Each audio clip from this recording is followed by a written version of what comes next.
connection to everything. And this is something that's really hard to explain how significant this is, because Kabbalah truly builds in you the awareness that we are all connected.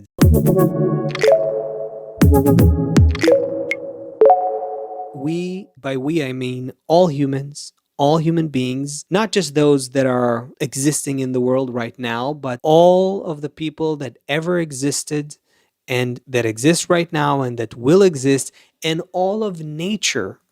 Everything that we experience in reality as the still, the inanimate level of nature, the vegetative level, the animate level, the human level, the entire universe, and the unseen layers of nature, everything that is happening is part of a single system.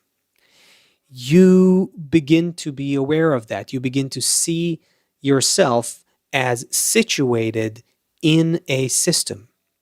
You also get an understanding, you get a picture of what humanity is going through and your connection to humanity, to the rest of mankind, even though there's about 8 billion people in the world today, and you certainly can't know each and every one. That's unrealistic. And yet, from a spiritual perspective, you're connected to everyone. And this collective entity called humanity has its own dynamic of development and spiritual evolution, and you begin to connect to that. You begin to see that. You begin to see even how your personal growth, your individual spiritual desire and spiritual effort, spiritual progress that you make, you begin to see how it's linked with everything that's happening around you. In a sense, your inner and outer worlds become connected. Everything begins to feel more and more like a single reality. There's a reason why you and I, listening to this right now, we both live in this day and age, in this time, in the 21st century, for example. Right now, it's December 2025.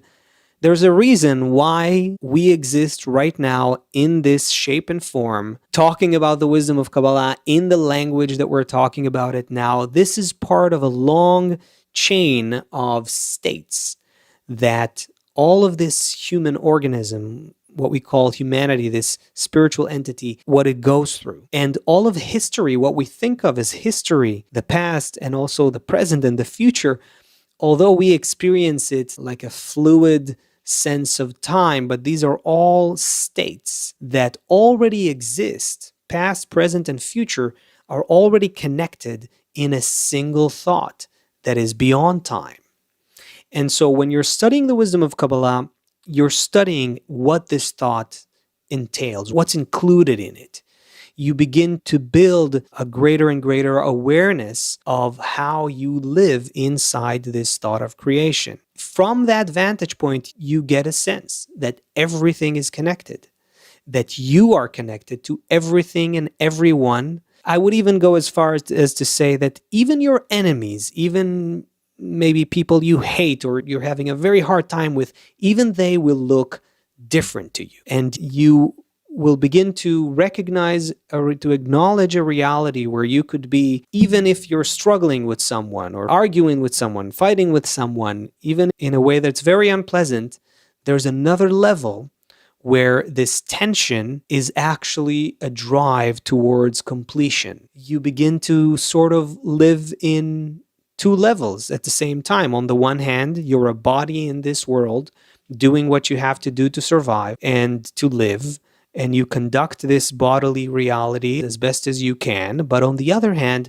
there's a deeper layer where you feel your heart becoming gradually connected to the whole, connected to everything and everyone, and you have a unique contribution to give to that system that is only yours. And you're looking for it more and more. And so that sense of connection to everything is another thing that happens to you, that grows within you as you begin to study the wisdom of Kabbalah in a truthful and empirical and consistent manner.